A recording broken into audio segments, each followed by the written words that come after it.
Good Sunday morning. I'm Jaden Jefferson, and welcome to this week's Community Focus. I'm joined by State Representative Joshua Williams, who represents House District 41 here in Ohio. Thanks for joining me. Thank you for having me on. So, obviously, we're coming off of what was a big week here in the state of Ohio because we now have learned that House Bill 68, it was vetoed by Ohio Governor Mike DeWine. The Ohio House already overrode that veto, and now the Ohio Senate has as well. So, what is your reaction to that news? We were hoping that the Senate would follow suit and override the governor's veto and respect the votes of both the House and the Senate. And we were able to accomplish that today. So I celebrate that young kids will be able to be protected. Young girls will be able to know that they will be able to participate in sports without biological males taking advantage of situations and opportunities that were designed for them. And this bill, just so people can get a refresher here, this was a bill that bans transgender girls from participating in school sports. And then, of course, it also bans gender affirming care for minors. And so, why did you support the bill? There's a lot of reasons why I supported the bill. One, when we're talking about, gender transitioning of minors, I think overwhelmingly Ohioans support the idea that children under the age of 18 should not be making these life-altering decisions. They should not be prescribed transitioning drugs, which are essentially sterilizing them and making them infertile, blocking their transition into natural puberty and under this belief that it's reversible when we know scientifically it's not. So the idea is that we don't want kids making these early decisions while their brains are underdeveloped, that they can make those decisions once they turn 18. They shouldn't be having surgeries to cut off their breasts and genitalia in the state of Ohio. We've said that for decades. A similar law was passed in 2019 in regards to female genital mutilation.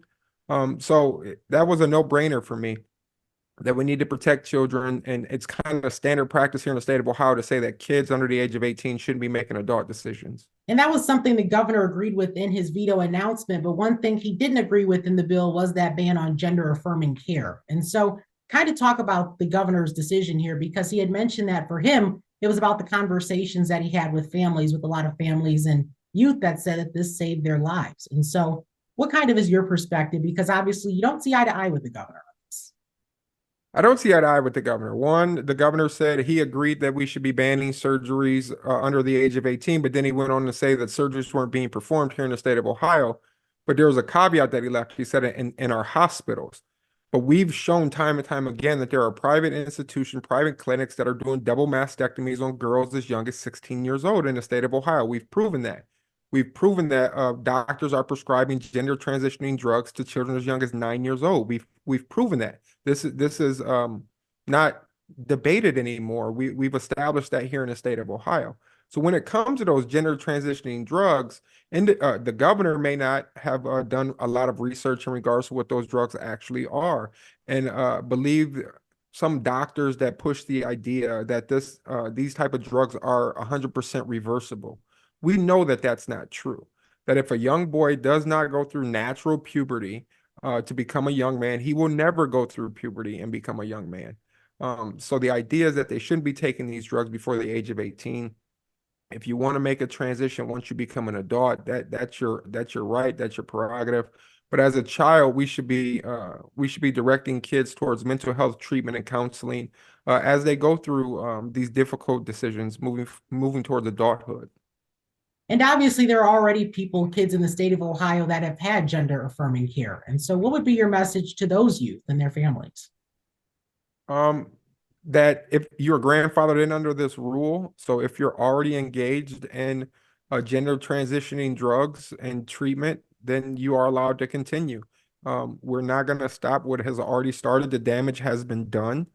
You will have lifelong consequences, and that will be for you to deal with later on in life when you become an adult and you deal with those situations. I wish them the best while they undergo these difficult situations. In no manner do I disregard or lack empathy for these individuals. We just want to make sure that we keep consistency in the state of Ohio, which says that children should not be making adult decisions. We say it time and time again, everything from smoking to curfews towards what age you can drive. We regulate the activities of children on a daily basis as a state, and we'll continue to do so, believing to push forward legislation towards what we believe is in the best interest of the child.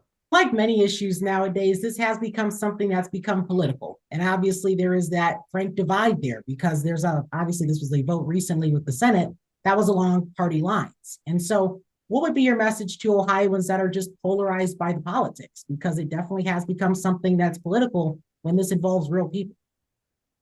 It's kind of baffling that it's become political. In 2019, when we banned female genital mutilation, that was a bipartisan issue. That we said you shouldn't cut off the genitalia of young girls for cultural purposes or even with the consent of the minor or the parent. We said that back in 2019, and now we're just 5 years down the road.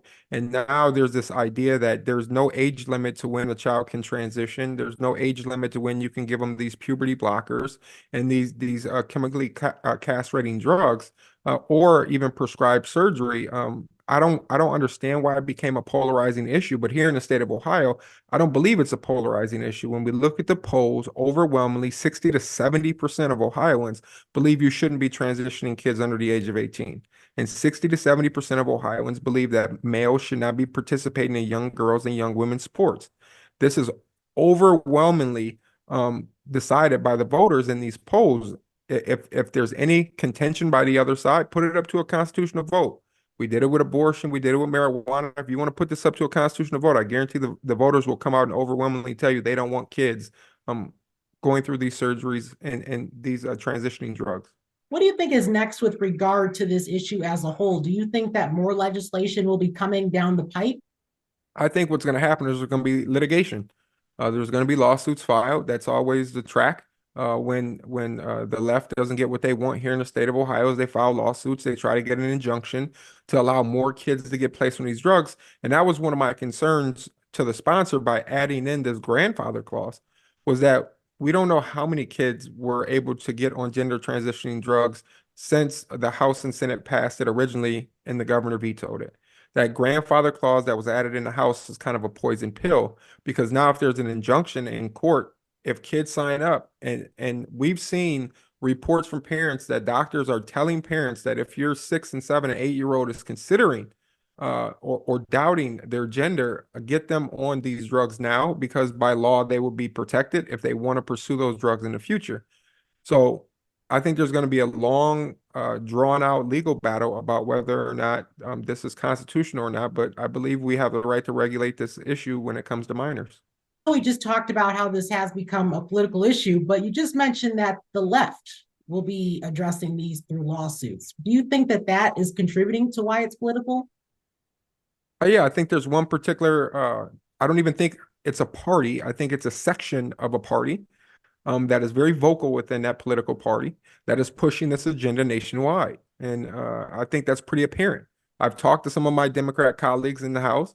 We've had conversations about these issues. They may not agree with it philosophically, but they don't oppose it enough to do it vocally, and they vote according to their party affiliation. Definitely a lot of debate still, even after the Ohio Senate's overriding of that veto that the governor had made. So State Representative Joshua Williams, thanks for joining me. Thank you very much, Jay. Thank you. And that's this week's Community Focus. I'm Jaden Jefferson, and have a great week.